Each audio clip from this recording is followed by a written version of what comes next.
Madame, Monsieur, bonjour et bienvenue à cette émission spéciale consacrée à la prestation de serment du président de la République élu. Comme vous le savez, Paul Biya, président de la République du Cameroun, vient de prêter serment au Parlement camerounais.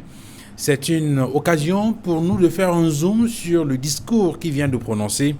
Un discours dans lequel il a fait le bilan du septennat qui vient de s'achever et bien évidemment en faisant des projections sur les 7 prochaines années. Nous allons donc revenir sur ce discours du chef de l'État avec notamment des invités conviés sur le plateau de Etoudi 2018 ce matin. J'introduis Edmond Kamgia, bonjour. Bonjour M. Fangwa. Et merci d'être venu sur ce plateau. C'est avec plaisir, je salue tous les téléspectateurs. Voilà, avec vous on a été pendant pratiquement 2 semaines de campagne électorale sur ce plateau pour interroger les candidats. Nous sommes passés à une autre phase, notamment la phase post-électorale, marquée par le contentieux, entre autres. Et aujourd'hui, on peut dire que c'est pratiquement les rideaux qui se referment sur cette élection présidentielle avec notamment cette prestation de serment du président de la République. Effectivement, aujourd'hui, le président candidat ou le président sortant est actuellement le président entrant. Il succède à lui-même. Il vient donc de prêter serment dans le cadre d'un discours d'inauguration ou un discours d'investiture. Et il y a quelques temps forts qui ont marqué ce discours.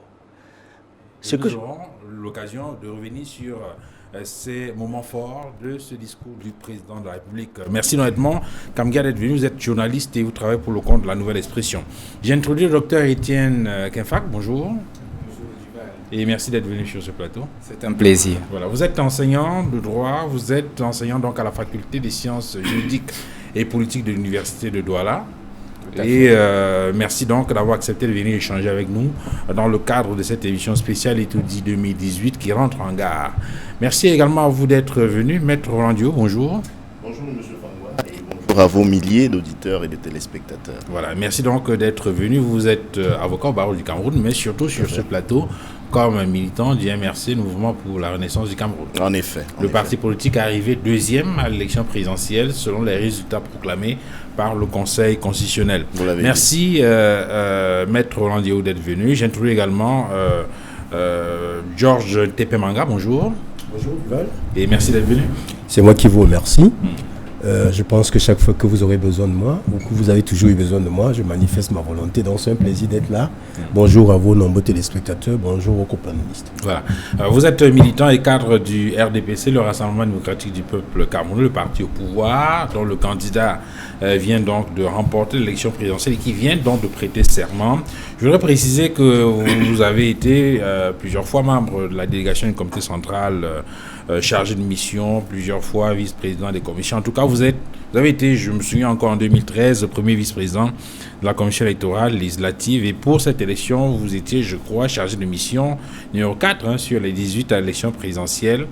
Non, c'était en 2011, c'est bien 2011. Ça. Voilà. En tout cas, vous êtes communicant politique. Merci infiniment d'être venu sur ce plateau. Vous avez la parole, vous la gardez. D'abord sur la forme, avant de rentrer dans les grands moments de cette allocution du président de la République. D'abord sur la forme, qu'est-ce qui retient votre attention? La solennité, le décor, la présence des candidats, qu'est-ce qui vous frappe le plus? Je pense que la prestation de serment du président sortant et entrant, comme a dit M. Kamgia, est tout simplement un élément traditionnel qui est ou qui doit être en lien avec l'article 7 de notre Constitution, qui dispose très clairement que, je cite, le président de la République élu entre en fonction dès sa prestation de serment. Donc je crois que c'est un élément, je ne dirais pas banal, mais habituel. Et sur les autres aspects auxquels vous me demandez de répondre, je pense que la solennité était incontestablement là, puisque le président de la République a prêté serment devant les corps constitués. Donc je crois que c'est fondamental. Le Parlement, les députés étaient là, les sénateurs avaient leur écharpe. Absolument. Les membres du Conseil constitutionnel, la Cour suprême, dans leur tenue. Tout à fait. J'ai évité d'entrer dans les détails, c'est pour ça que j'ai parlé globalement des corps constitués. Donc la solennité était là et je pense que tout le monde, tous les Camerounais l'ont constaté dès à présent, du moins dès sa prestation de serment. le président de la République, au regard de cette assermentation, est donc le nouveau président de la République du Cameroun et de tous les Camerounais. Maître Roland Djehou, on a bien noté l'absence de votre candidat, de votre champion, le professeur Maurice Kamto, qui, je crois, comme les autres, devrait avoir été convié à cette cérémonie de prestation de serment. On a vu les autres candidats, en dehors du président Biya, qui était à l'estrade et qui a prêté serment. On a vu 4 autres candidats. On a bien noté l'absence du professeur Kamto. Bien sûr que vous avez bien noté l'absence du professeur Kamto et il ne pouvait pas en être autrement. Il vous souvient quand même que le professeur Maurice Kamto revendique une victoire qui lui a été volée. Il n'est donc pas possible, du simple point de vue de la cohérence, de revendiquer une victoire et d'être aux premières loges lorsqu'on célèbre la victoire de celui qui est considéré comme l'auteur du hold-up. Donc, il était normal, du point de vue de la cohérence, du point de vue des idées et du combat que mène actuellement le professeur Maurice Kamto, que sa présence ne se fasse pas remarquer justement à cette sorte de grand-messe de, j'ai envie de dire, de la consécration de ce que nous avons appelé au MRC le hold-up. Parce que voyez-vous, nous sommes en train d'assister effectivement à la scène, au rituel, à un rituel qui est devenu habituel au Cameroun, qui est un rituel somme toute effectivement constitutionnel, mais je crois que la question de fond ici ne relève pas du domaine de la légalité formelle. La question de fond, de mon point de vue, relève de la légitimité. Est-ce que ce qui se fait, ce qui s'est fait sous nos yeux, peut être, peut emporter le cachet, le sceau de la légitimité? Nous avons de fortes raisons, nous avons de raisons sérieuses d'émettre des doutes à cet égard. On aura peut-être l'occasion de revenir là-dessus, mais vous avez bien noté que d'autres candidats étaient bien présents. D'ailleurs, on a bien relevé ce clin d'œil fait par Kavaï Djibril, président de l'Assemblée nationale, à son homologue, bon, je sais son pas, collègue député. Collègue député. Joshua aussi, oui. Candidat du SDF à cette élection présidentielle, est bien présent à l'hémicycle. Vous avez également noté qu'il y a 4 autres candidats qui n'étaient pas présents. Je vais citer par exemple le candidat Cabral Libi. Il ne m'a pas semblé qu'il était lui aussi présent à cette cérémonie-là. Le docteur Adamoun Damdjoua, je ne l'ai pas vu, moins que j'ai mal regardé.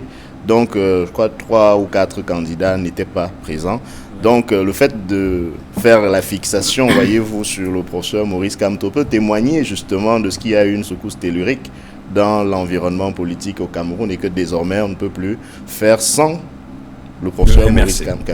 Alors, docteur Kefak, qu'est-ce qui retient le plus votre attention, d'abord du point de vue de la forme, cette cérémonie de prestation de serment qui ouvre un nouveau septennat au président de la République, qu'est-ce qui vous a frappé le mieux, le plus? Ce qui est frappant dans cette cérémonie, c'est bien sûr l'État en marche. L'État dans sa puissance, l'État dans son autorité, l'État dans ses attributs les plus impressionnants. Parce que, disons-le comme ça, la prestation de serment d'un président de la République n'est pas et ne saurait être un événement banal. Et ça ne se fait pas tout le temps. Donc, c'est cet accompagnement, ces motards, ces véhicules de guerre, si vous voulez, ces populations, cet habillement et ces rues qui ont été dégagées pour permettre que la cérémonie se déroule, on va dire, sans fausse note. Je crois, à mon sens, que c'est cette expression de l'État qui peut retenir mon attention aujourd'hui.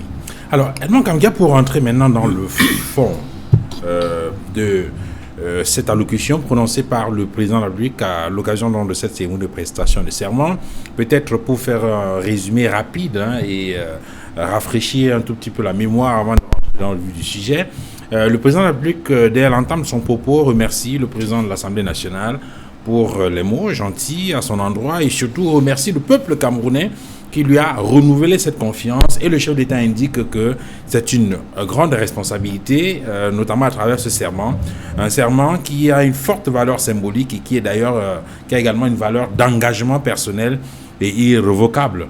Après ces remerciements, ces civilités, le président de la République a insisté sur certains aspects qu'on peut considérer comme les aspects de son bilan, le bilan du septennat qui vient de s'achever. Il a noté que c'est un septennat qui n'a pas été un long fleuve tranquille, en insistant notamment sur cette guerre contre Boko Haram qui a sémé la terreur, a-t-il dit, et surtout ces violences dans les régions du nord-ouest et du sud-ouest, en insistant sur ces forces négatives, ce sont les mots qu'il a utilisés, et qui ont voulu profiter des revendications corporatistes pour s'aimer la terreur et exiger la sécession. Après donc ces éléments en rapport avec l'insécurité, le président de la République s'est intéressé à l'économie en indiquant qu'il a engagé au cours de son septennat des réformes budgétaires, et il y a des accords qu'il a conclus avec le FMI pour permettre un retour progressif à la normale du point de vue économique. Il a également parlé des réformes qu'il a engagées pendant le septennat sur le plan politique, sur le plan institutionnel, en faisant notamment allusion à la mise en place du Conseil constitutionnel, et il a conclu que le pays est en pleine transformation. Maintenant, pour les engagements qu'il prend, et je crois que c'est le deuxième temps fort de ce discours du président de la République, il a pris un certain nombre d'engagements qui avaient peut-être valeur de perspective d'avenir pour notre pays. Il a dit, nous allons améliorer les infrastructures pour faciliter la communication, et surtout cette communication avec les pays voisins. Nous allons relancer la croissance, faciliter l'intégration sociale des jeunes, mettre l'accent sur la professionnalisation des enseignements, lutter contre l'exclusion, améliorer l'accès à l'eau potable, mettre en place une politique d'habitat social digne de ce nom, c'est le terme qu'il a utilisé, et surtout réussir la CAN 2019. Mais pour cela, insiste le président de la République, il faut qu'il y ait la paix et la stabilité. L'émergence, dit-il, doit être une grande cause nationale, et il pense que les agents publics ont pour cela un rôle à jouer. Il dit reconnaître que les conditions dans lesquelles ces agents publics travaillent ne sont pas fameuses, mais qu'il est attentif à cela, et que, bien évidemment, il travaillera à améliorer leurs conditions de vie afin qu'ils soient efficaces dans le service public. Il a fait un zoom particulier, me semble-t-il, sur la région du nord-ouest, la région du sud-ouest, en indiquant qu'il faut améliorer les conditions de vie de la population. Il dit qu'il va accélérer la décentralisation dans les brefs délais, il a bien indiqué cela, et il va donner plus de moyens pour une plus grande autonomie aux populations du nord-ouest et du sud-ouest, et il a insisté sur la promotion du bilinguisme et du multiculturalisme à travers l'institution qui a déjà été mise en place. L'objectif, dit-il, c'est un retour à la normale très rapidement dans ces régions qui sont secouées. Mais, dit-il, malheureusement, il note que ces populations n'ont pas pu se rendre dans les urnes pour voter. On se souvient encore des chiffres qui ont été donnés par le Conseil constitutionnel, mais il dit qu'il ne faut pas perdre espoir. Et il s'adresse à ce qu'il appelle les entrepreneurs de la guerre. Il leur dit, vous allez faire face à la rigueur de la loi et surtout à la détermination des forces de sécurité. Il lance un appel à déposer les armes, et il s'adresse aux jeunes en leur disant, écoutez, vous vous êtes lancés dans une aventure sans lendemain, déposez les armes, suivez-nous. Et il a dit, je ferai que la paix et la sérénité reviennent dans ces localités. Et puis pour sortir un élément peut-être qui ne vous aura pas échappé, Edmond Kamga, il s'adresse aux jeunes compatriotes. Et je pense peut-être qu'il faut faire un zoom là-dessus. Il dit, j'ai compris votre aspiration, j'ai compris votre volonté à participer de façon plus active à la vie politique de notre pays. J'en tiendrai compte, car le Cameroun se fera avec vous. En écoutant tous ces éléments-là, en revoyant ce discours du président de la République, qu'est-ce qui retient le plus votre attention? Monsieur Fangoua, avant d'entrer dans le vif du sujet, je voudrais dire un mot sur les signes et les symboles. D'abord, sur les signes, les symboles aussi, parce que les deux sont liés. Nous sommes un 6 novembre. Cela rappelle le 6 novembre 1982, c'est-à-dire le jour où M. Paul Biya a accédé pour la première fois au pouvoir dans le cadre d'une succession constitutionnelle. Le pouvoir lui avait été remis par l'ancien président Amadou Ahidjo, qui en avait fait son dauphin constitutionnel. Depuis cette époque, revoici un autre 6 novembre. C'est le 6 novembre 2018. Je le dis parce que dans le passé, entre le 6 novembre 82 et ce 6 novembre, généralement, les prestations de serment n'ont pas coïncidé avec un 6 novembre. Le plus souvent, c'était un 3 novembre. C'est pour cela que... Oui, en 2011, par exemple, c'est généralement le 3 novembre, parce que le 3 novembre, justement, correspond à la fin de son mandat. Donc, ce symbole est fort, parce qu'on n'a pas souvent été là, en train de le voir prêter serment un autre 6 novembre. Ça, c'est deux. Restons dans les signes et les symboles. C'est la première fois qu'il assiste, ou on assiste, à une prestation de serment où le numéro 2 dans le protocole de l'État n'est pas présent. On sait, pour des raisons de santé. Mais, comme le dit la Constitution, il est valablement représenté par le premier vice-président du Sénat. Maintenant, je voudrais, sur la forme, indiquer ce que j'ai vu, ce que tout le monde a vu. On a vu à la gauche du président, le président du Conseil constitutionnel. À sa droite, le président de l'Assemblée nationale. Et juste à côté de lui, le premier vice-président du Sénat. Mais il faut questionner ce protocole. On doit le questionner. Parce que cela, à mon sens, ne correspond pas exactement à ce que prévoit la Constitution et le protocole de l'État. Parce que dans le protocole de l'État, la deuxième personnalité, c'est le président du Sénat. Et quand le président du Sénat n'est pas là, il est valablement représenté par le premier vice-président du Sénat. Donc, sur la forme, on aurait dû faire en sorte que, à la droite immédiate du chef de l'État, que ce soit le président du Sénat ou celui qui le représente, et non pas le président de l'Assemblée nationale, qui aurait dû être à la droite du président du Sénat ou de celui qui le représente. Ayant dit ceci, sur les signes et les symboles, rentrons dans le vif du sujet. Avant de rentrer dans le vif du sujet, c'est important ce que vous notez là. Je voudrais peut-être de la parole au docteur Kinfack, parce que si je ne m'abuse, lorsqu'on parcourt la Constitution, docteur Kinfack, on a bien vu que là, le Parlement s'est réuni en congrès. Tout à fait. Puisque vous avez en même temps l'Assemblée nationale et le Sénat qui se réunissent. Mais il me semble, je peux me tromper, vous allez me corriger, est-ce que lorsque le Parlement s'est réuni en congrès, ce n'est pas le président de l'Assemblée nationale, le président de la Chambre basse qui préside les travaux? Est-ce que ce n'est pas à ce titre qu'on peut avoir observé ce que Edmond semble considérer comme un dysfonctionnement du protocole? Justement, M. Fangwa, que dit l'article 7 de notre Constitution? Le président de la République prête serment devant le peuple. C'est devant le peuple. Ce n'est pas devant les corps constitués. Il prête serment devant le peuple en présence d'eux. Et on cite les différents corps constitués. Et la Constitution précise bien que le serment est reçu par le président de l'Assemblée nationale. Alors il va de soi que le président de l'Assemblée nationale doit être à côté du président qui doit prêter serment. Je ne suis pas... je ne vais pas discuter sur ces aspects, je vais dire, protocolaires, qui sont importants, dans la mesure où... mais qui peuvent présager qui sont importants, mais qui, pour cette cérémonie, à mon sens, n'ont pas la valeur que M. Kamgia veut bien leur prêter. Le président, le protocole a estimé que, puisque c'est le président du Sénat, le président de l'Assemblée nationale, qui, selon la Constitution, doit recevoir le serment, il doit être à côté du président pour recevoir ce serment. Et c'est d'ailleurs pour cette raison que c'est lui qui prend la parole en premier et invite le président de la République à prêter serment. Tout à fait. Le maître Diou le disait tout à l'heure, c'est un rituel qui est habituel, mais l'habitude n'a pas créé une méconnaissance des règles juridiques en la matière.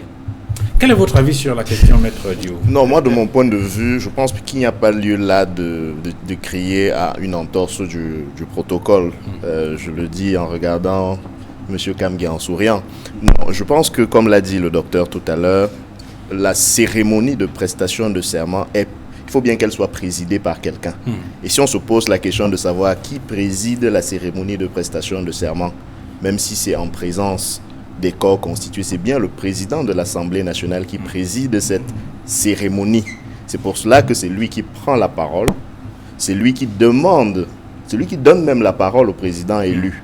Parce que, voyez-vous, lorsqu'on engage la cérémonie de prestation de serment, le président, en fonction, le temps de cette seconde-là, a remis son pouvoir au président de l'Assemblée nationale, qui, symbolique pour symbolique, est censé représenter le peuple. Et c'est à la fin de cette prestation, à la fin de ce discours, que lorsque le président de la République prononce la fameuse formule « Aïdou Sosouer », qu'il reprend en quelque sorte le pouvoir qui vient de lui être transmis par le président de l'Assemblée nationale. Donc, de mon point de vue, l'ordre protocolaire ici n'a pas été violé. Mais comme vous le savez très bien, ce n'est pas de cela qu'il est question.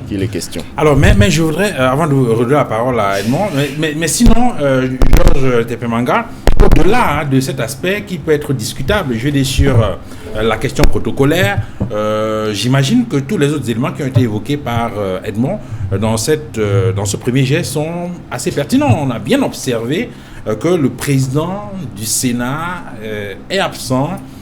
Il n'était pas là. C'est vrai que même déjà pendant l'élection présidentielle, on a noté qu'il a voté ailleurs. Ça a d'ailleurs fait l'objet de polémiques, des questions qui ont d'ailleurs même été soulevées pendant le contentieux post-électoral, entre autres. Sinon, vous partagez, j'imagine, tous les autres éléments qui ont été évoqués par Edmond avant qu'on lui redonne la parole pour développer davantage. Oui, à mon humble avis, je pense qu'il n'y a aucune entorse relativement à un quelconque ordre protocolaire.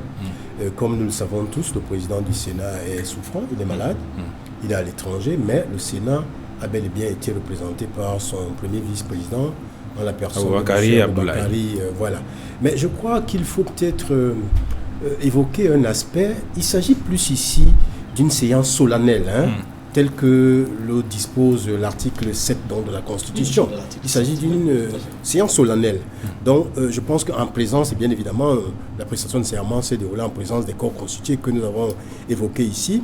Mais davantage, il faut se focaliser sur l'aspect de souveraineté ici, qui est représenté par le peuple qui renvoie au peuple camerounais représenté ici par l'Assemblée nationale.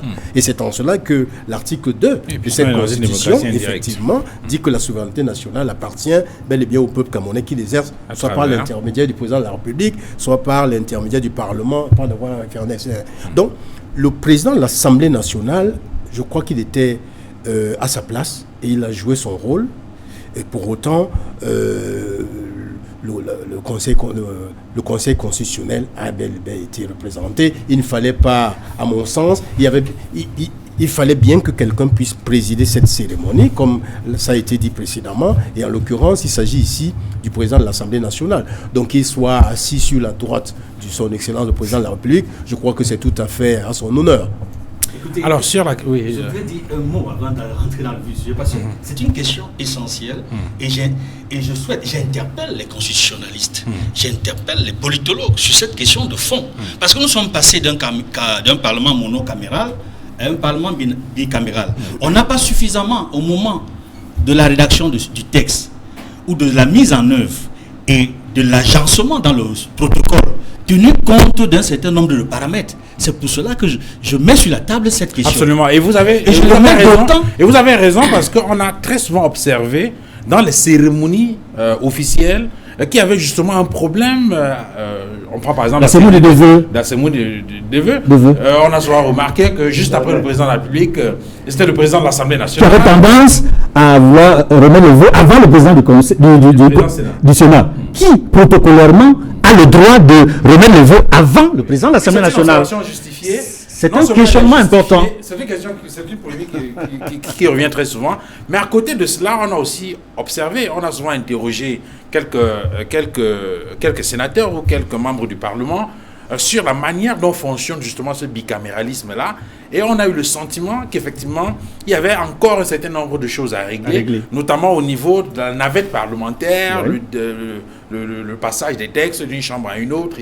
Et je crois, dans une émission assez récente, le docteur Pierre Flamon-Gayap, sénateur, a indiqué que ça a été l'un des combats qu'il a mené pendant longtemps au Parlement, parce que justement, il avait le sentiment que les gens ne maîtrisaient pas très bien, et puis chaque fois, ça crée quelques frissons. Bon, on va laisser ça aux constitutionnalistes, comme vous avez indiqué, sauf si le docteur...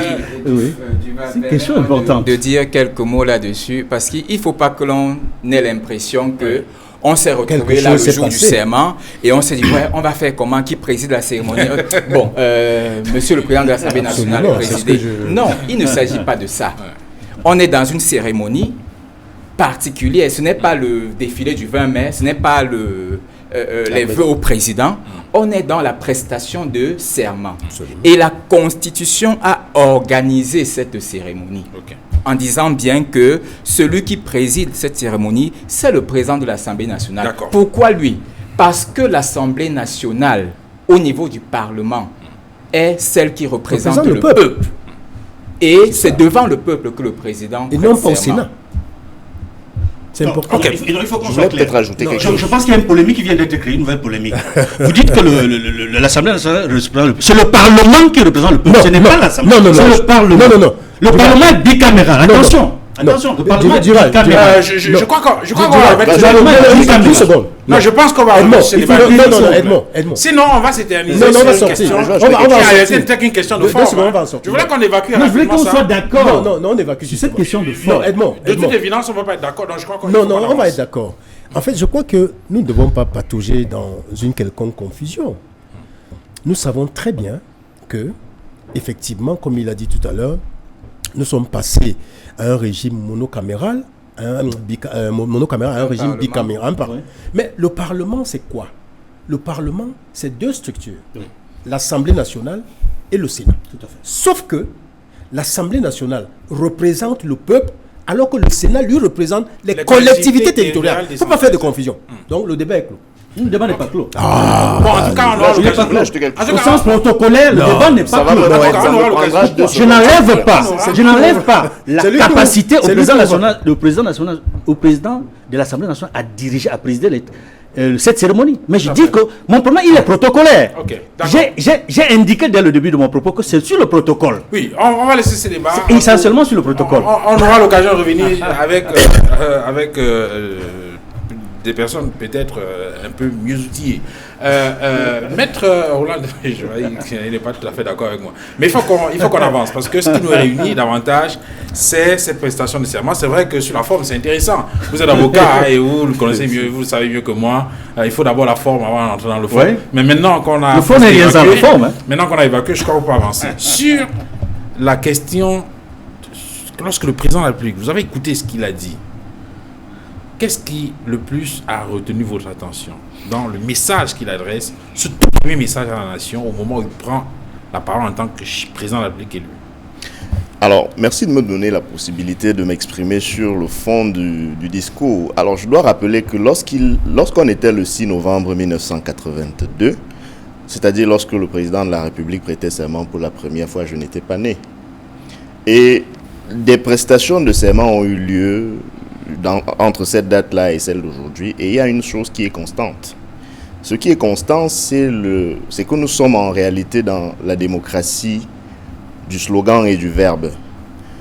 On ne peut pas écouter le discours inaugural du président Paul Biya cette année sans le mettre en perspective, ou bien au minimum en rapport avec les 35 années qu'il a déjà passées au pouvoir. Et quand on met tout cela en perspective, on se pose bien la question de savoir, est-ce qu'il y a lieu d'avoir espoir? Est-ce qu'il y a lieu de croire que ce qui hier étaient les grandes ambitions, qui sont devenues, sans qu'on ne sache trop comment, les grandes réalisations, et qui par magie vont devenir les grandes opportunités, on ne sait vraiment pas trop comment tout cela va devenir réalité. Et donc j'ai envie de penser que nous sommes dans la démocratie du slogan. On a un nouveau slogan qui va animer la scène politique probablement dans les 7 prochaines années, c'est les grandes opportunités. Je voulais également faire remarquer que dans ce discours, alors même que nous vivons depuis 2 ans, depuis 2016, une crise majeure, une crise importante, les seules propositions qui ont été faites par le chef de l'État proclamé à ce sujet-là, c'était 1. Déposer les armes. 2. On va accélérer la décentralisation. 3. On verra comment augmenter l'autonomie des régions. Mais je fais observer que cela dure depuis 1996, la décentralisation. En tout cas, elle est prévue depuis 1996 dans la Constitution du 18 janvier. Si on attend 2018 pour dire qu'on veut accélérer un processus qui aurait dû être mis en place à l'heure où nous parlons, il y a quand même des raisons de se poser, il y a quand même lieu de se poser la question de savoir si on va y arriver au bout du cycle. Et donc, honnêtement, je crois qu'il y a eu beaucoup d'annonces, et je n'aimerais pas dire des effets d'annonces. Il y a eu effectivement des choses qui, si on était dans un contexte normal, auraient suscité de l'espoir pour un jeune comme moi. Parce que je fais partie justement de cette tranche de la population à laquelle le président de la République s'est adressé tout à l'heure. Il a parlé beaucoup des jeunes. Mais un jeune Camerounais d'aujourd'hui, est-ce qu'un jeune Camerounais se contente d'une promesse? Surtout quand il sait que celui qui lui fait la promesse n'a pas souvent brillé par la réalisation des dites promesses. Donc voyez-vous, à la fin de ce discours, j'ai le sentiment d'un goût d'inachevé. j'ai envie de me dire, si jamais il fallait faire confiance, si jamais il fallait donner une nouvelle confiance au chef de l'État, attendons de voir à l'œuvre ce qu'il fera. Mais je ne me permettrai pas d'être enthousiasmé par un discours qui ressemble à du recyclé et par des méthodes qui ressemblent à simplement de la courtisanerie et des slogans qu'on renvoie chaque fois pour entretenir la galerie. Georges Tébert, qu'est-ce qui retire le plus votre attention en attendant de revenir en détail sur un certain nombre d'éléments qui ont été évoqués par Maître Roland Ndjiou et qui sont dignes d'intérêt et qui ont justement figuré, j'ai failli dire en bonne place dans le discours du président de la République, la question de la décentralisation, la question de la sécurité. Qu'est-ce qui a le plus marqué votre attention dans ce discours inaugural du chef de l'État? Ben, écoutez, avant de répondre à votre question de manière précise, lorsque M. Kamgia évoquait les symboles tout à l'heure, à savoir le 6 novembre, le fait que le président du Sénat ne soit pas là, peut-être devrions-nous ajouter que c'est la première fois aussi que le président prête serment devant le Conseil constitutionnel. Oui. Bon. Alors, ceci étant dit, je vais rejoindre Maître Ndjiou sur un certain nombre de choses, contrairement à lui, ou peut-être à son camp. Nous souhaiterions que lorsque les choses ne marchent pas, qu'on les dénonce, et de manière forte. Mais s'il y a aussi des avancées ou des choses qui sont faites, aussi petites fussent-elles, il faudrait également s'appesantir dessus. Il dit qu'il n'était pas encore né le 6 novembre 1982.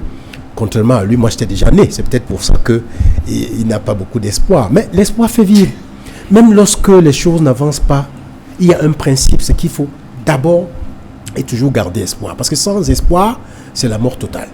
Ça, c'est la première chose. La deuxième chose, c'est que il ne faut pas se voiler le visage. Il y a beaucoup de choses. Le président lui-même, quand il commence son discours, il dit que ce septennat passé n'a pas été un long fleuve tranquille.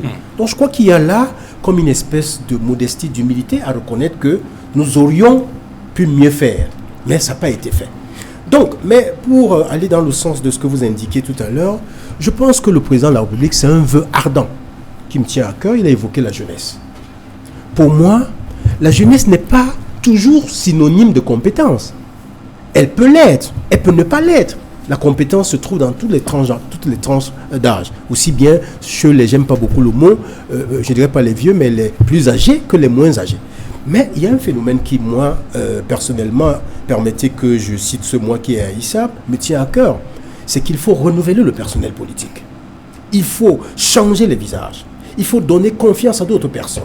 Il faut essayer d'autres Camerounais. Que ce soit dans la majorité, au sein de la majorité, comme dans l'opposition, il faudrait que d'autres Camerounais aspirent, n'est-ce pas, aux fonctions publiques, aspirent à la gestion des affaires publiques. C'est important. Donc, j'espère que, comme il a dit, à savoir qu'il a compris le cri de la jeunesse, il va faire quelque chose dans ce sens. Mais il ne faut pas simplement mettre les jeunes pour le plaisir de les y mettre. Il faudrait que, par exemple, dans le gouvernement, dans les responsabilités des sociétés d'État, qu'il y ait toutes les tranches d'âge qui, effectivement, doivent se retrouver. Des personnes d'une certaine catégorie, plus de 60 ans, moins de 60 ans. Est-ce que vous voyez donc une ouverture du président de la République et du RDPC, par exemple, aux jeunes candidats à cette élection présidentielle qu'on a vu sur le terrain? Mais je vous indique, Mordi, puisque c'est mon vœu. C'est mon vœu parce que, vous savez, les jeunes d'aujourd'hui risquent de vieillir demain et ne pas participer à la gestion des affaires publiques. Il faudrait que, parce qu'il y a d'abord, attention, parce que cette indication a deux éléments principaux. Il y a le renouvellement du personnel politique d'une part, mais il y a le rajeunissement. C'est pas la même chose. C'est deux choses qui peuvent se compléter, mais c'est pas la même chose. Oui. Donc ça, c'est un souhait, c'est un vœu que j'exprime, un vœu que j'éprouve de manière ardente. Je souhaite que le président aille dans ce sens, parce que, pourquoi je le dis? Parce que ici ou là, nous entendons les Camerounais dire tout le temps, ce sont toujours les mêmes personnes, les personnes âgées, les mêmes, on nomme les mêmes, qui reviennent, on envoie tel là-bas, il va en retraite, il revient. Et c'est vrai. Donc le président doit renouveler le personnel politique. Il en a suffisamment dans son camp, dans sa majorité, dans l'opposition.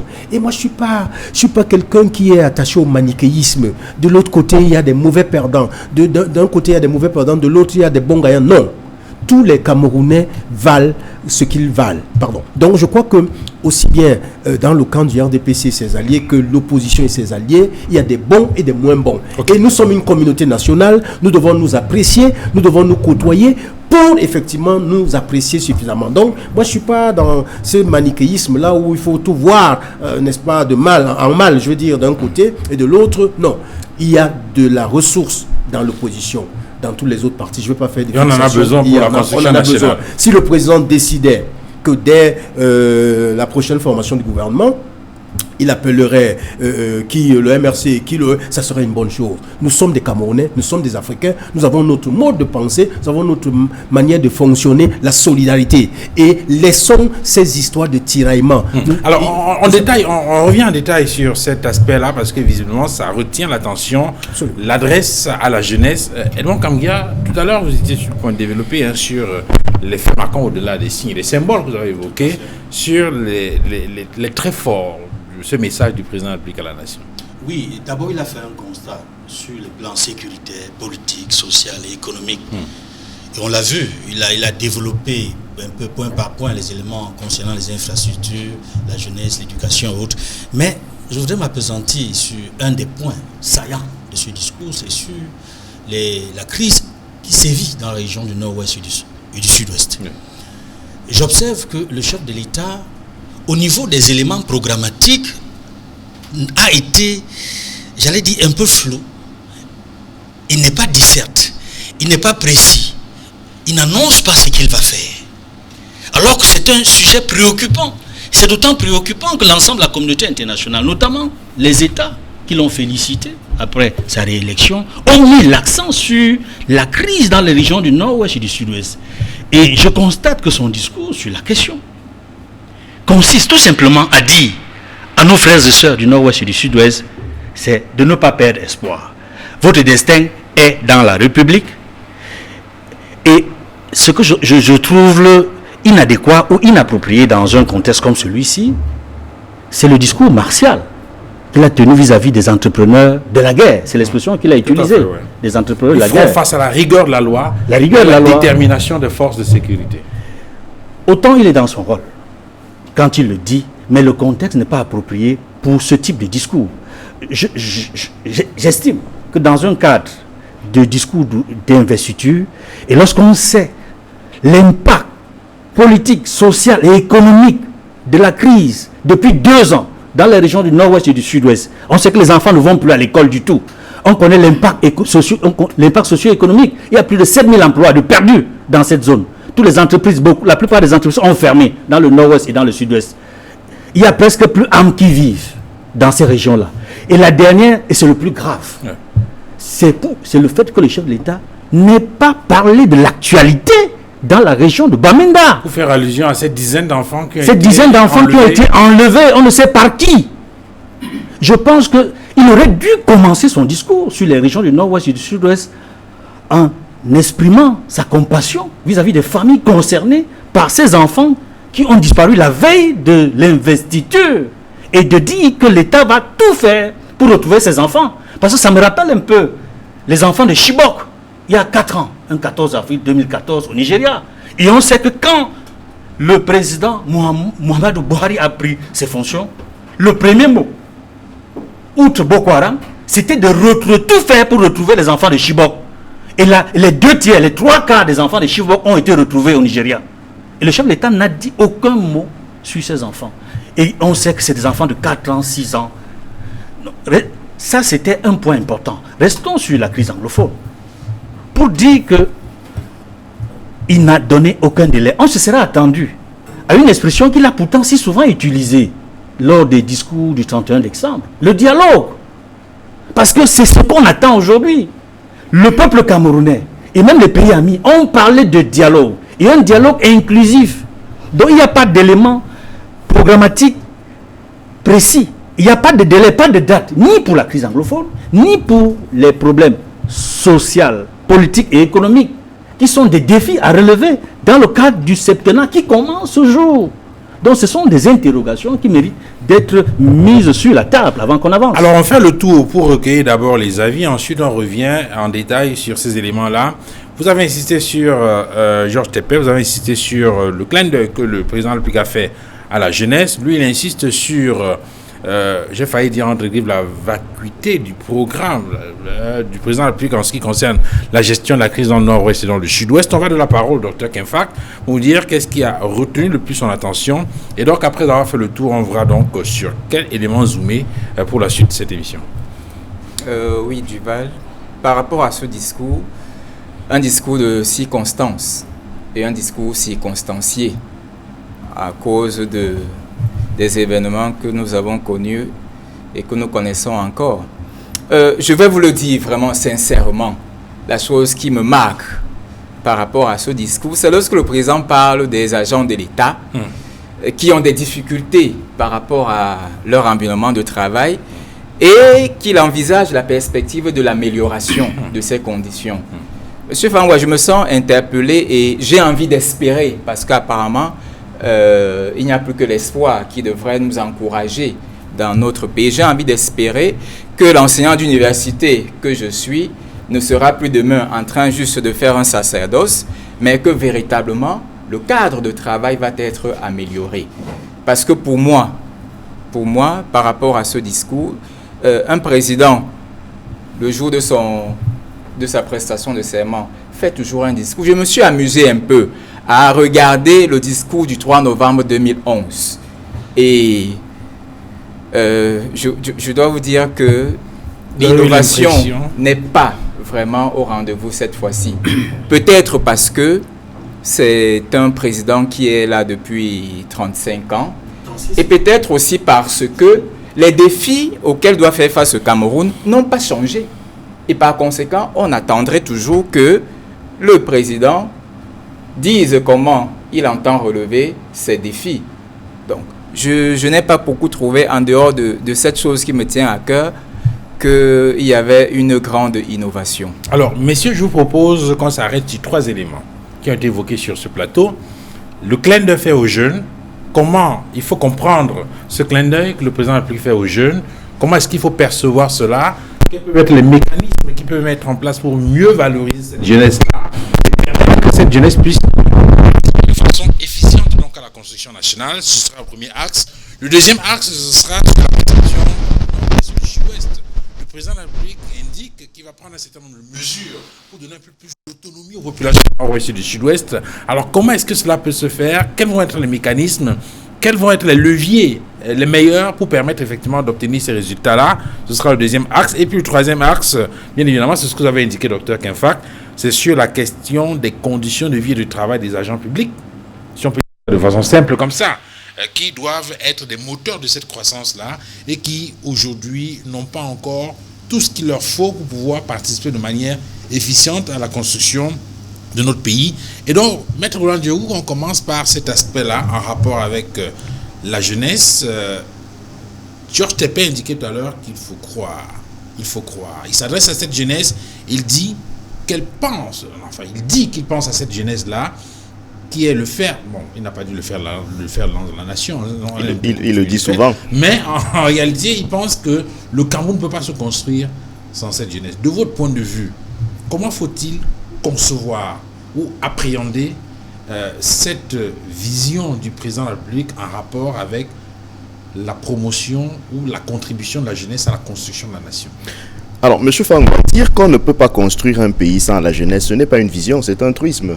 Je ne crois pas que ce soit une information qu'on donne aux Camerounais. C'est évident que, justement, on n'arrive pas à bouger depuis autant d'années parce que, justement, on recycle les mêmes choses.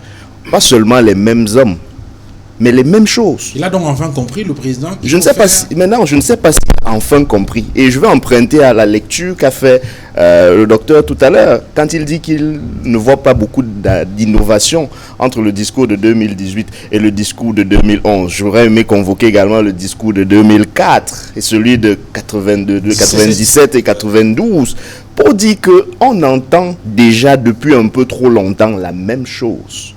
Et donc, justement, tout ce qui reste aux Camerounais, tout ce qui restait aux Camerounais, jusque-là, c'était l'espoir.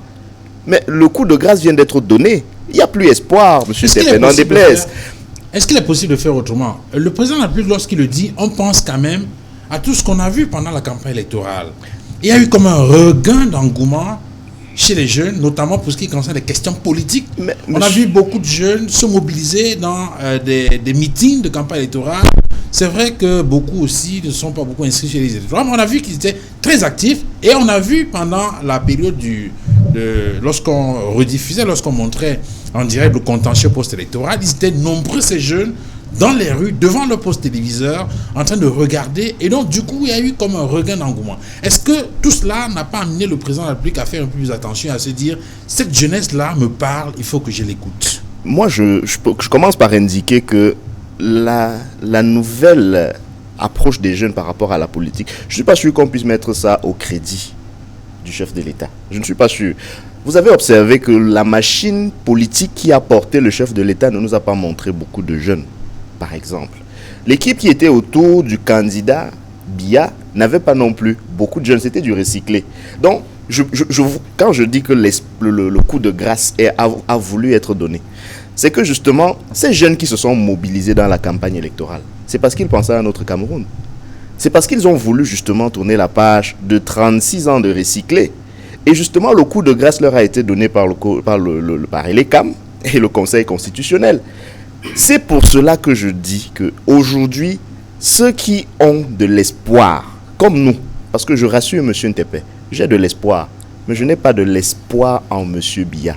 Je crois que c'est la précision qu'il fallait faire. J'ai de l'espoir parce que je suis Camerounais, et impossible n'est pas Camerounais. C'est dans l'ADN du Camerounais que d'être focalisé sur l'avenir. Mais ce n'est pas en l'équipe actuelle, celle reconduite, celle qui a prêté serment, que je fonde mes espoirs. Non, je fonde mes espoirs sur le Cameroun, sur moi-même et sur les autres, sur cet engouement justement que vous avez indiqué, sur tous ces jeunes justement que les partis politiques de l'opposition ont mis en lumière. Je ne parle pas du moi puisqu'il est haïssable, je parle de tous ces autres jeunes qui ont pris leur place dans la marche de l'histoire du Cameroun, qui ont décidé d'apparaître en public contre vents et marées, parce que croyez-moi, ce n'est pas toujours évident. J'aimerais terminer s'il vous plaît. Je rends hommage à tous ces jeunes-là qui ont pris leur espoir et leur destin entre leurs mains sans attendre les promesses de ceux qui sont au pouvoir depuis 36 ans maintenant et qui ne font que cela, leur faire des promesses. J'aimerais finir en disant que M. Ntepe indiquait tout à l'heure qu'il ne suffit pas d'être jeune pour être compétent. Mais je crois que l'une des fonctions d'un leader, du leadership, c'est de créer la relève. Donc si nous nous retrouvons 36 ans, sans jeunes, à supposer que cela existe vraiment, à supposer que nous nous retrouvions aujourd'hui sans compétences dans la jeunesse, j'aimerais poser la question de savoir à qui la faute. Si effectivement on se retrouve aujourd'hui à manquer de jeunes capables de prendre la relève ou bien d'assumer les charges publiques, par exemple dans le parti auquel il appartient, j'aimerais poser la question sincèrement, à qui la faute? Est-ce que c'est à ces jeunes-là qu'il faut poser la question? Est-ce que ce n'est pas au système de poser la question de savoir qu'est-ce qu'ils ont fait pour qu'il n'y ait pas de relève? Pourquoi n'ont-ils pas formé les gens? Peut-être qu'on me répondra qu'ils ont formé les gens, mais s'ils les ont formés... Le président de la République, dans un discours à la jeunesse, il y a quelques années, indiquait aux jeunes, il faut oser. Très bien. Il faut oser. Très bien. On pourrait peut-être aussi se demander si effectivement ces jeunes ont essayé d'oser. Ces jeunes ont beaucoup osé et beaucoup veulent encore oser. Il y a beaucoup de jeunes qui attendent la convocation du corps électoral pour les élections législatives et municipales à venir. Je suis de ceux qui attendent cette élection avec un grand intérêt, mais je suis aussi de ceux qui pensent que si on a volé un bœuf, pourquoi ne volerait-on pas un œuf?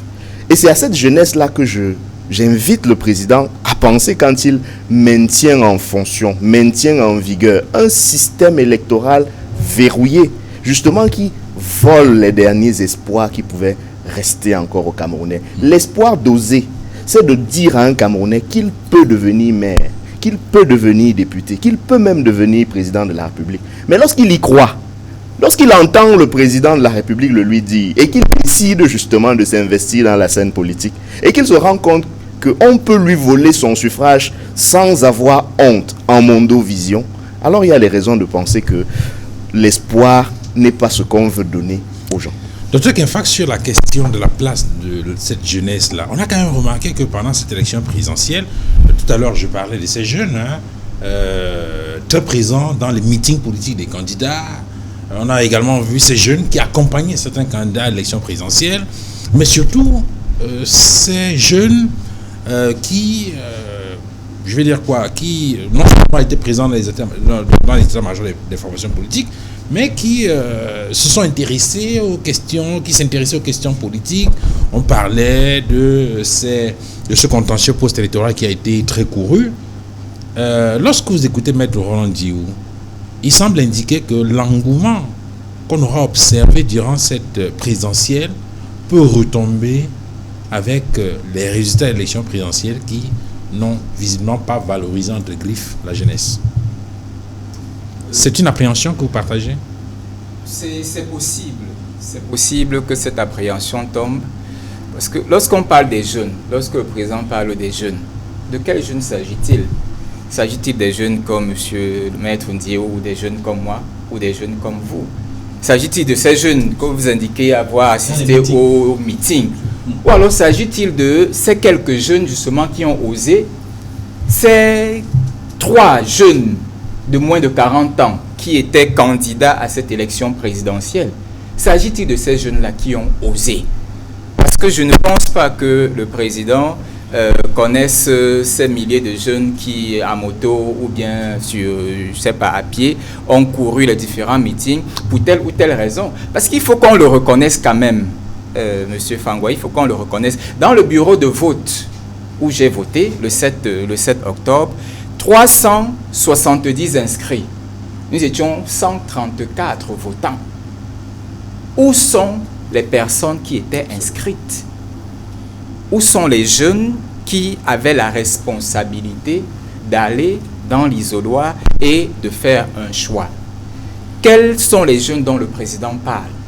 Sont ceux qui étaient avec lui au courant de la campagne électorale ou alors il est possible, on peut envisager toutes choses.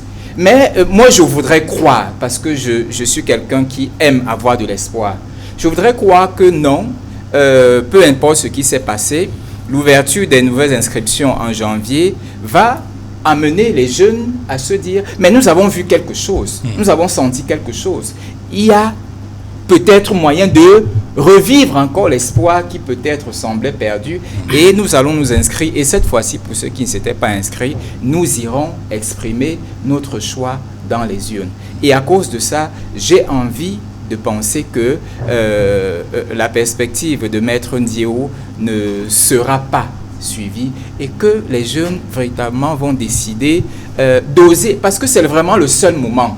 C'est le seul moment au cours duquel ils ont la possibilité d'influencer les décisions qui vont être prises par les décisionnaires en leur faveur ou en leur défaveur. Au-delà de cet engagement politique auquel on semble inviter les jeunes, il y a également d'autres questions, peut-être d'autres éléments sur lesquels on attend les jeunes, d'autres terrains sur lesquels on attend ces jeunes. Quand le président dit qu'il a pris en compte le message que les jeunes ont envoyé, comment cela peut se traduire dans les actes? Je dirais quels sont les actes que le président de la République peut prendre pour montrer effectivement qu'il a perçu ce message-là et qu'il peut envoyer un signal clair aux jeunes de ce que le message est perçu et qu'ils doivent participer et prendre leur place dans la Constitution nationale. Moi, je crois que c'est une chose très simple qu'on a déjà dit ici sur ce plateau. C'est faire confiance aux jeunes. Parce que être jeune n'est pas un péché. Être jeune n'est pas une incompétence. C'est quand on est jeune qu'on a encore toute sa vigueur, que l'on peut faire des kilomètres à pied, que l'on peut porter un sac de macabo ou de patates sur sa tête et parcourir une distance alors qu'il n'y a pas de moyens de transport. Donc, comment on appelle ça? Accorder plus de responsabilité. Accorder plus de responsabilité aux jeunes, intégrer les jeunes, vraiment jeunes dans le sens, pas cette jeunesse qu'on dit que la jeunesse va de 7 à 77 ans. Non, à 77 ans, on n'est plus jeune. La jeunesse, ce n'est pas d'abord un état d'esprit, la jeunesse, c'est un âge. Et il faut, oui, c'est d'abord un âge, avant qu'on entre dans notre considération, intégrer ce jeune, renouveler le personnel politique, renouveler le personnel dirigeant dans ce pays et dire qu'effectivement, nous avons vu à travers les exemples du prophète Afanwi, à travers M. Cabral, nous avons vu à travers M. Serge Matomba que les jeunes sont capables de pouvoir prendre des grandes décisions dans ce pays et de pouvoir faire face aux difficultés qui peuvent surgir face à ces prises de décision. Donc, faire en sorte que les jeunes soient responsabilisés parce qu'il y a de la compétence dans la jeunesse. Alors, Edmond Kamgia, on a quand même observé, il indiquait fort opportunément au docteur Kempfak, qu'il y a eu quand même un nombre important de jeunes candidats à l'élection présidentielle. Et cette jeunesse, si on peut comparer à l'élection par exemple de 2011, on va voir qu'il y a eu un renouvellement. J'ai failli dire des candidatures à l'élection présidentielle, avec ces jeunes qui sont entrés et qu'on a découvert sur les plateaux de télévision et sur les plateaux de radio, avec des programmes aussi alléchants les uns que les autres. Est-ce que c'est peut-être tout cela qui amène le président de la République à comprendre effectivement qu'il faut apporter une ouverture à cette jeunesse-là? Mais alors, quelle forme cela peut prendre pour que cela soit concret et que les jeunes sentent effectivement que leur message a été perçu par le président de la République? Je pense que le chef de l'État, dans son discours, a pris la bonne mesure des choses. Parce que lui aussi, il a pu observer en face, c'est-à-dire parmi les candidats de l'opposition, des jeunes qui se sont engagés. Parce qu'en fait, il a observé que les jeunes ont répondu à son message. Parce qu'il avait dit oser, innover. C'est ce qui s'est passé en politique. Les jeunes ont osé, des jeunes de moins de 40 ans. Je rappelle que Paul Biya, quand il entre aux affaires, en 62, il a 29 ans. Il est déjà directeur dans l'administration centrale. Il a été dans le cabinet de Itekim Boumoua, ministre de l'Éducation nationale de l'époque, qui intégrait l'enseignement supérieur. Il a été chargé de mission à président, secrétaire général. Tout ça, c'est avant 35 ans. Il est premier ministre en 75, à 42 ans. Et 8 ans plus tard, à 49 ans, il devient président de la République. Un parcours que je dirais exceptionnel, atypique. On n'a pas vu ça. Je ne connais pas d'autres pays avec un personnage de ce profil-là. Donc il est bien placé pour comprendre les besoins de la jeunesse. Parce que très tôt, il a été aux affaires. Et il voit bien qu'au sein de la jeunesse, il y a des compétences. Mais malheureusement, il y a des dysfonctionnements dans son gouvernement et même des goulots d'étranglement. Je me rappelle son discours de 2013, 31 décembre. Il disait, nous avons tout. Que nous manque-t-il? Mais je pense qu'aujourd'hui, il a la réponse à ces questions-là. La question que tu posais, ça peut prendre quelle forme? Mais ça peut prendre plusieurs formes. La forme la plus immédiate, et que tout le monde attend, vraisemblablement, par rapport aux élections présidentielles passées, on sait qu'il a souvent constitué un gouvernement début décembre, entre le 6, 7 ou 8 décembre. Peut-être, ça c'est peut-être que dans le prochain gouvernement, on pourrait assister à un renouvellement, en tout cas en partie de la classe politique, en tenant compte de cet engouement qui s'est dégagé pendant les élections présidentielles. Avec un bon dosage de jeunes. Pourquoi pas un tiers ou un bon dosage dans tous les cas, parce que j'imagine mal, je le vois mal en train de faire la moitié du gouvernement avec des jeunes. Pourtant c'est possible. Il y a des ressources, y compris dans le RDPC. On les a vus. Il y a des jeunes capables dans le RDPC, comme au sein de l'opposition et même dans la société civile. S'il le fait, c'est un signe fort. Donc il peut renouveler par l'accès aux postes importants au sein du gouvernement. Ça, c'est d'un. C'est-à-dire par rapport à sa propre expérience au sein du gouvernement, dans les affaires. Il peut également faciliter le renouvellement. Je préfère l'expression faciliter, parce que ce ne sera pas facile de voir les jeunes rentrer en politique pour les législatives et les municipales tant que le code électoral ne sera pas révisé. Tant que le texte portant organisation et fonctionnement de l'ECAM ne sera pas révisé. Parce que si ce texte est révisé dans un sens positif, qui donne des chances aux jeunes, non seulement d'être candidats au poste éligible, on verra beaucoup de jeunes au Parlement et dans les conseils municipaux. Et ce sera.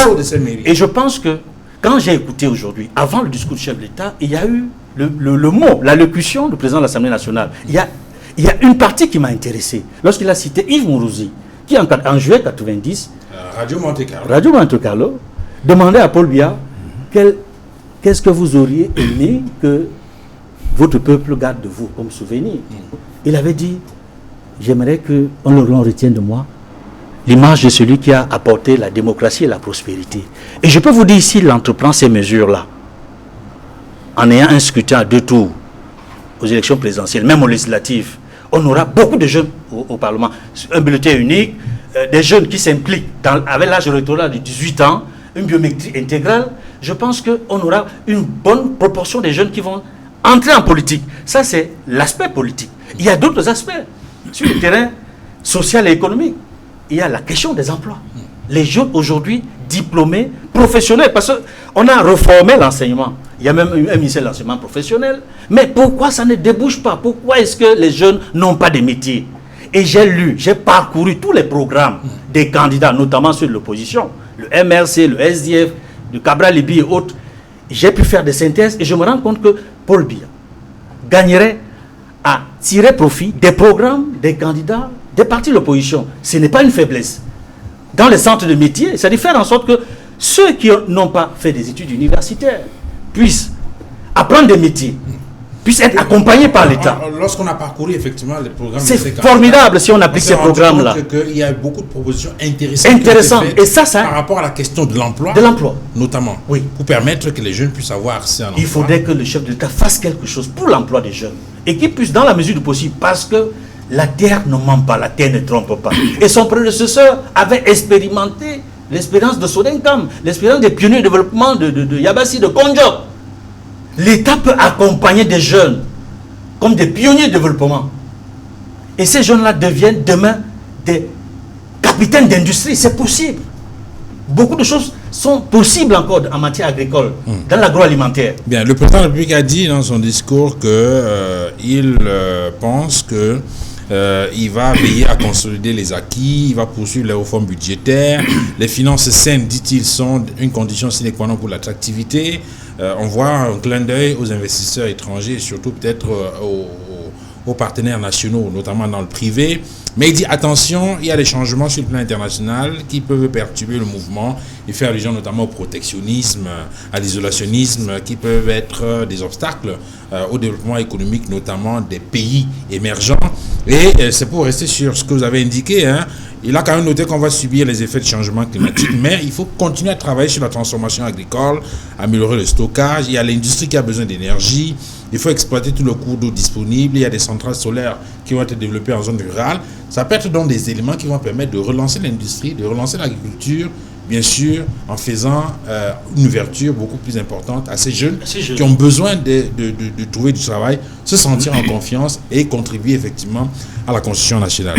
Georges Tépé, sur cette question-là, puisqu'on va sortir par vous, la question de cette jeunesse-là, peut-être que le meilleur exemple, le meilleur levier ou le signe le plus fort de ce que le président de la République a écouté cette jeunesse et est convaincu que cette jeunesse peut travailler et apporter sa contribution de façon forte à la Constitution nationale, ça peut commencer peut-être au sein de votre formation politique, le RDPC, non? Oui, ben écoutez, l'émission sera peut-être courte, mais vous savez, je voudrais commencer par un petit élément qui n'est pas, à mon sens, fondamental, mais Maître Ndieu vous disait tout à l'heure que, en le citant, quelqu'un qui a fait, lui citant, je le cite là, il disait que quelqu'un qui a fait 36 ans au pouvoir, quel espoir peut-il encore apporter, quel espoir les Camerounais peuvent-ils encore avoir, et pour chuter, il dit, puisqu'il vient de prêter serment, attendons de voir. C'est ça le plus important. Vous savez, moi je suis un pragmatique, j'aime l'action. Ce qu'il nous faut, c'est-à-dire quand je dis nous, permettez-moi de glisser un petit peu en interne dans le parti, c'est que le parti RDPC, qui doit être l'inspirateur du président national, qui se trouve être le président de la République, puisse effectivement suggérer et que le président de la République, le président des Camerounais, pose des actes forts. Parce que ce qu'il nous faut, c'est l'action. Parce que moi, je voudrais me démarquer des promesses, même s'il faut garder espoir, mais aller dans le sens de l'action. Et cette action doit effectivement revêtir le caractère d'un encadrement qui est le suivi-évaluation. C'est-à-dire quoi? Nous nous projetons de faire quelque chose, nous suivons cette chose de bout en bout, et si elle ne marche pas, on sanctionne, on met les personnes capables d'implémenter cette chose. Il n'y a pas de magie à faire. Vous savez, quand on parlait de jeunesse tout à l'heure, il y a plusieurs tranches de jeunesse. Un jeune de 20 ans n'est pas un jeune de 35 ans. Un jeune de 35 ans n'est pas un jeune de 45 ans, etc. Pourtant, ils sont tous jeunes. C'est la raison pour laquelle j'indiquais tout à l'heure que, par exemple, au niveau du gouvernement, il faudrait que plusieurs tranches d'âge puissent s'y retrouver. Pas seulement une seule, mais plusieurs. Mais, M. Fangwa, vous savez, je suis content que l'enseignant à côté de moi, Dr Kemfak, puisse évoquer, bien évidemment, tout en tirant un peu, en prêchant pour sa propre chapelle, en évoquant les conditions de vie des enseignants. C'est une chose fondamentale. Et on doit même faire une extension pour que les conditions de vie de tous les Camerounais puissent s'améliorer au-delà des enseignants. C'est un souhait. Donc, il ne faudrait plus que, aujourd'hui, les Camerounais puissent... Parce que le président de la République a, dans ce septennat nouveau, la latitude de véritablement indiquer aux Camerounais qu'il y a enfin quelque chose qui change sur le plan, d'abord, de la symbolique, de la perception. C'est-à-dire qu'il faudrait que les Camerounais et les Camerounais soient amenés à comprendre que quelque chose il y a quand même quelque chose qui change cette fois-ci. Parce que même lorsque le gouvernement qui est chargé d'implémenter la politique définie par le président de la République, lorsque Maître Ndiou me dit que lui garde espoir, mais il ne garde pas espoir du président de la République, je l'invite tout simplement à bien comprendre que l'article 5, c'est une petite parenthèse que j'ai ouverte, de la Constitution, dit que le président de la République est le chef de l'État et c'est lui qui définit la politique de la nation. Donc cette politique qu'il va définir, c'est elle qui va impacter sur votre vie. Ça ne saurait être autrement. Sauf qu'après avoir défini la politique de la nation, il va falloir qu'il y ait des gens qui soient chargés de l'exécution de cette politique. C'est là où on en vient donc, effectivement, à ce que j'indiquais, à savoir les hommes d'action. On peut être âgé, donc on dit souvent vieux, et ne pas être un homme d'action. On peut être jeune et ne pas être un homme d'action. L'action, le pragmatisme, c'est dans le sang, c'est dans les gènes.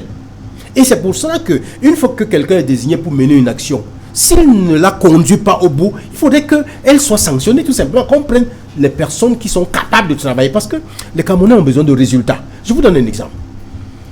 Le 31 décembre 2017, le président de la République a parlé du paiement de la dette intérieure.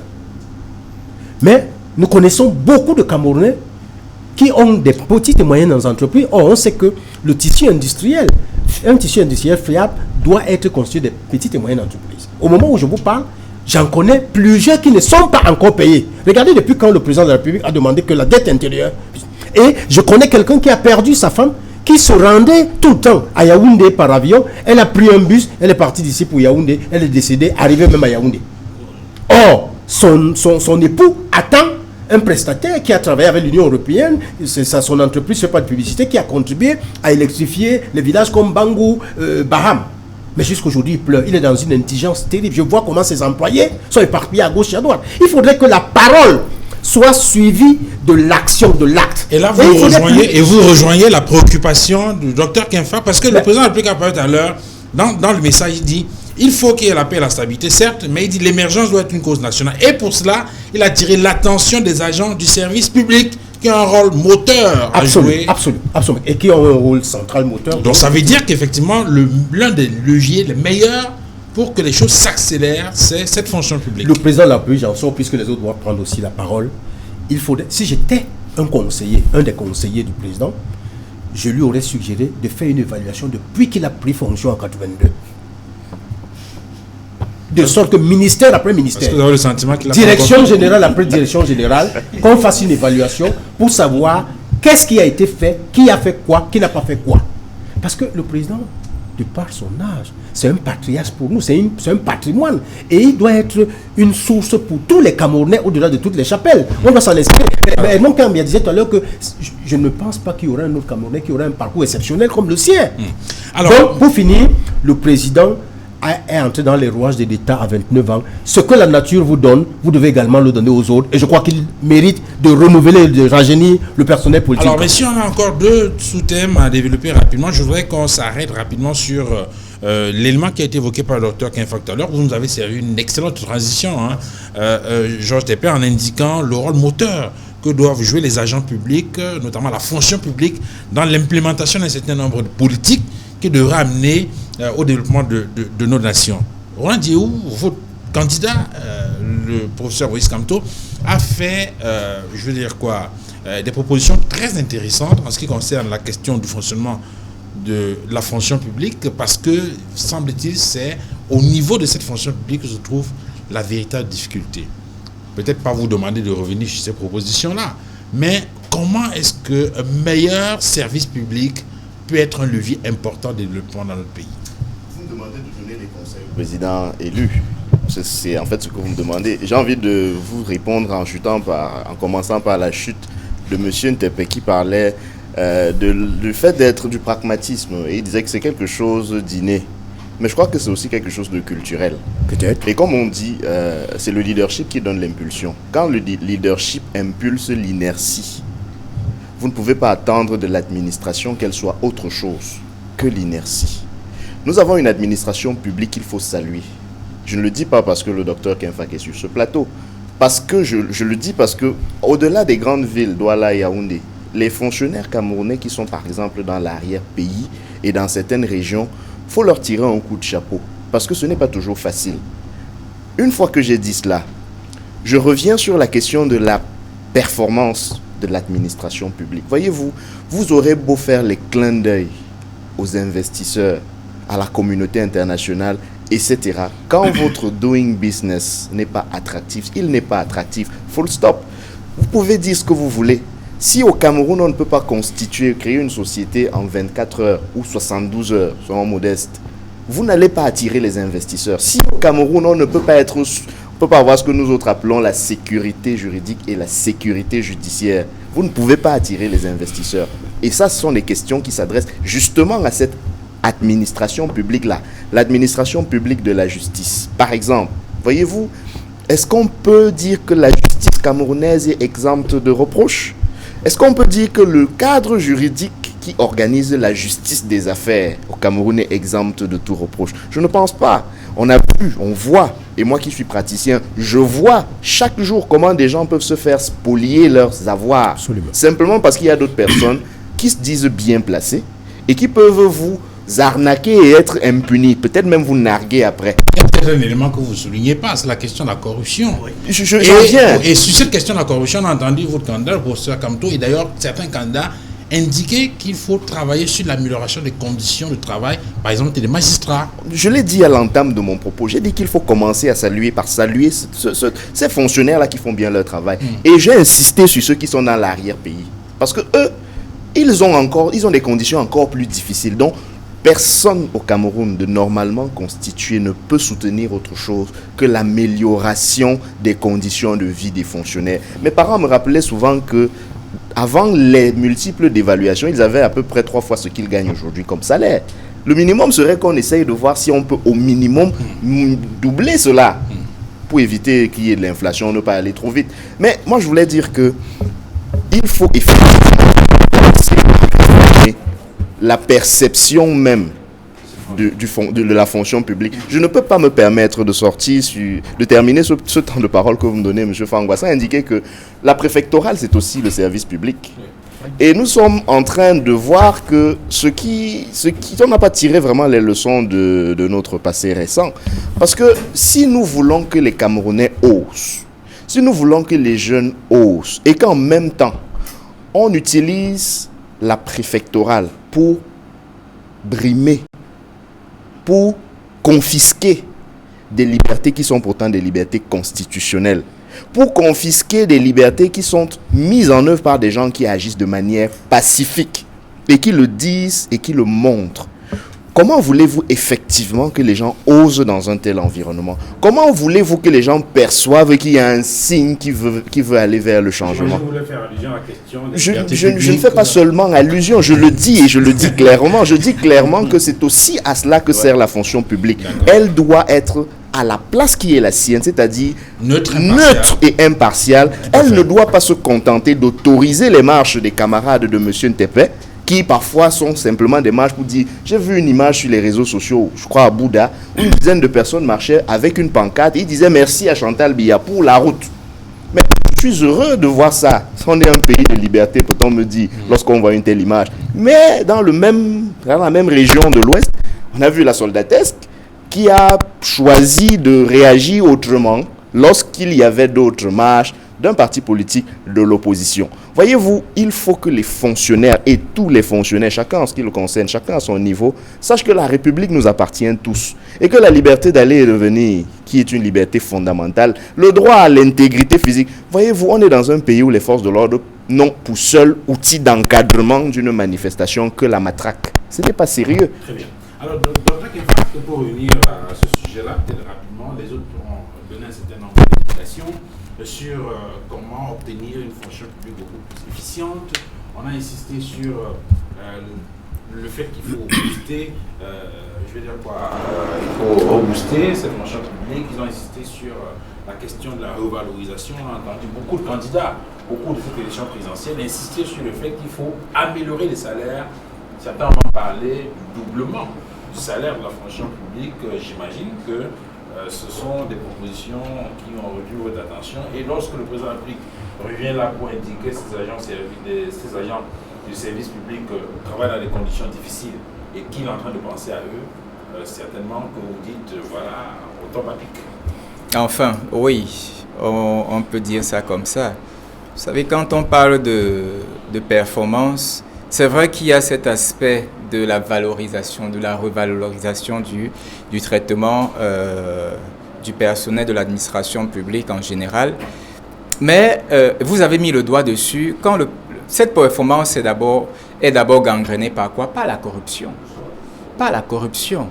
Et la corruption, on peut l'expliquer, mais on ne peut pas vraiment la justifier. C'est-à-dire que Maître Diéou le disait tout à l'heure, lorsque vous êtes spolié de vos biens, parce que la justice qui doit être aveugle a commencé à regarder de quel parti est l'autre, combien de biens il est, de quel quartier il vient, de quelle tribu il est originaire. Là, il y a véritablement un problème.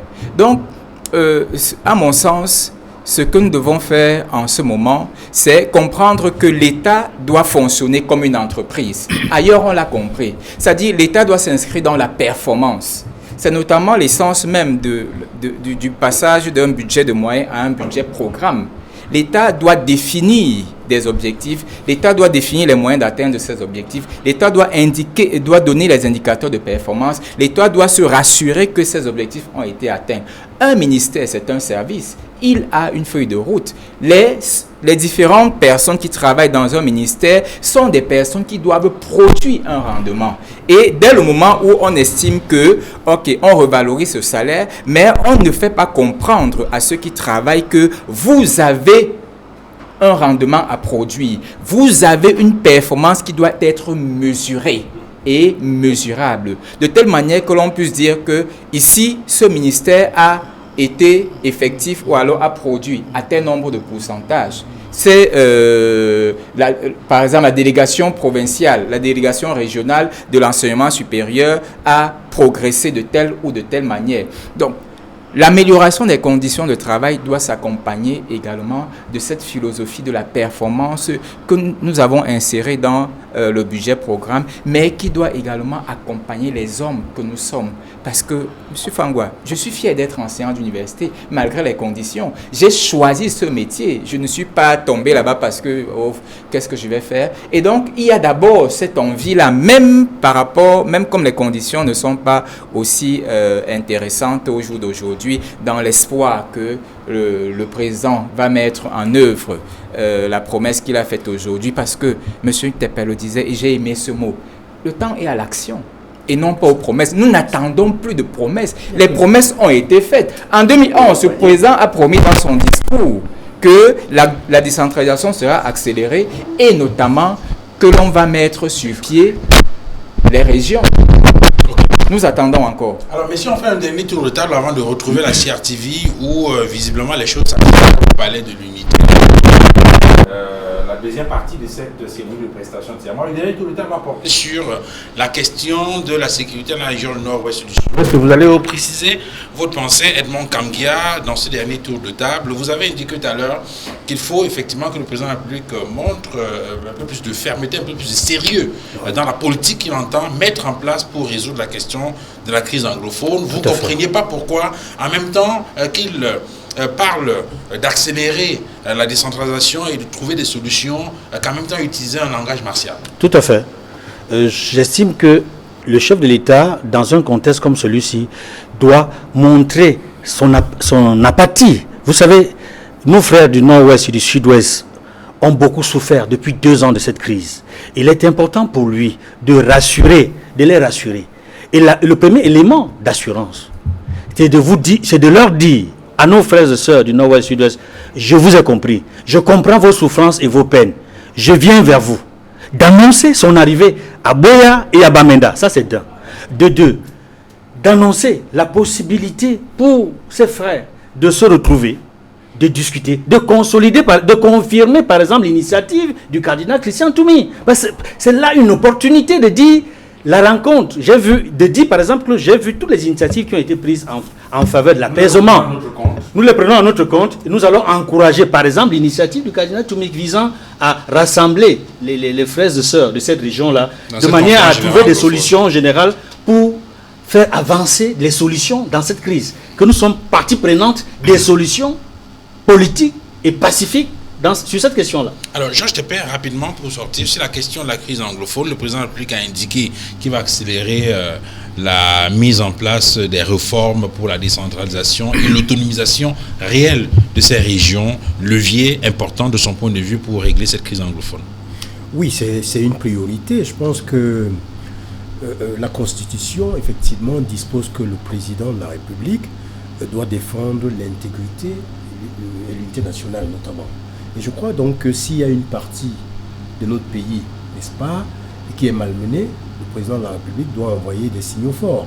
C'est vrai que M. Kamgia, le président, n'utilise peut-être pas vos mots, mais tout à l'heure, lorsque vous décriviez ce qu'il a dit relativement à la zone anglophone, vous avez oublié, j'espère que ce n'est pas à dessein, qu'il a quand même dit qu'il aura compris parce qu'il y a des insatisfactions et des frustrations et qu'il a compris la nécessité de faire en sorte qu'il soit associé à la gestion des problèmes locaux. Donc c'est important. Je souhaite que, puisque vous êtes sur votre droite, il y a quelqu'un qui est, j'aime pas beaucoup l'expression, mais qui est un auxiliaire de la justice, et que en matière de justice, il y a toujours les deux plateaux, n'est-ce pas, qui doivent être équilibrés. Il ne faut pas toujours faire en sorte qu'un plateau soit plus haut que l'autre. Donc je crois qu'il a ces mots. Souhaitons d'ailleurs que le président puisse avoir d'autres occasions où il indiquerait des signaux forts, même de manière symbolique. Mais je crois aussi que, par exemple, tout à l'heure, on parlait du renouvellement et du rajeunissement. Même à l'état actuel, c'est vrai que, compte tenu des difficultés qu'on a observées et des lacunes au niveau du code électoral, il faut améliorer tout ça. Mais même à l'heure actuelle, on peut simplement, au moment d'investir les candidats, chercher à prendre des jeunes qui ont une certaine qui participent à la gestion des pays. On sort de l'émission, Maître Roland Dio, rapidement sur la question de la crise anglophone, les actions fortes qui peuvent être attendues par le chef de l'État après cette prestation de serment. Moi, je crois qu'il faut dire que ce n'est pas du chef de l'État actuel quand on écoute son discours. Le dialogue inclusif que tout le monde appelle. Je crois que ce n'est pas du chef de l'État actuel qu'il faut attendre la révision du code électoral pour que tout le monde puisse finalement participer à l'élection de manière sereine avec l'égalité de chance que tout le monde peut souhaiter. Donc, je voudrais simplement indiquer que nous sommes dans une posture, nous, MRC, où tout en restant légalistes et des pacifistes, nous allons nous battre jusqu'au bout afin que cette volonté majoritairement exprimée de s'asseoir tous autour d'une même table et de discuter ensemble. Vous savez, les effets de gadgets, on ne peut pas dire à une population qui a exprimé un besoin clair que on va vous donner on va vous donner un peu plus d'autonomie. C'est comme si on donne un gadget. Asseyons-nous autour d'une table, discutons ensemble et de manière franche de ce qu'il faut faire. Et une fois qu'on a discuté, il ne sera plus question de donner un gadget, il sera question d'appliquer ce qui a été décidé. Et cette application-là, je ne compte pas encore une fois sur le renouveau parce que l'inertie est leur marque de fabrique. Si avait quelque chose à attendre d'eux, on aurait eu l'application complète. Docteur Kenfak, en quelques secondes, on va retrouver la CRTV parce qu'il y a une cérémonie qui s'accélère du côté de Palais de l'Unité. Rapidement, sur cette question, en quelques secondes, pour qu'on retrouve la CRTV. Oui, Duval, nous connaissons le président, nous avons eu 36 ans pour le connaître. Quelqu'un a dit dans ce pays qu'il y a le temps du président. Les solutions, il y en a déjà. Donc nous estimons, nous pensons, nous espérons simplement que le temps du président est arrivé et que les solutions qui existent déjà vont être implémentées pour que le Cameroun retrouve vraiment la paix. Merci, messieurs, d'être venus. Nous allons retrouver la CRTV dans quelques secondes. Le temps pour nous de vous remercier, messieurs, d'être venus sur ce plateau. Merci à vous, Maître Roland Diou. Vous êtes avocat et militant du MRC. Merci à Georges Tépé Manga du RDPC. Merci également à vous, Edmond Kamgia, d'être venu. Et merci au docteur Étienne Kenfak. Merci à vous, madame, messieurs, d'avoir regardé cette autre livraison, la toute dernière de Etoudi 2018. Prenons un rendez-vous dans 7 ans. pour une autre édition des Tout dit. Excellente journée à tous et à très bientôt.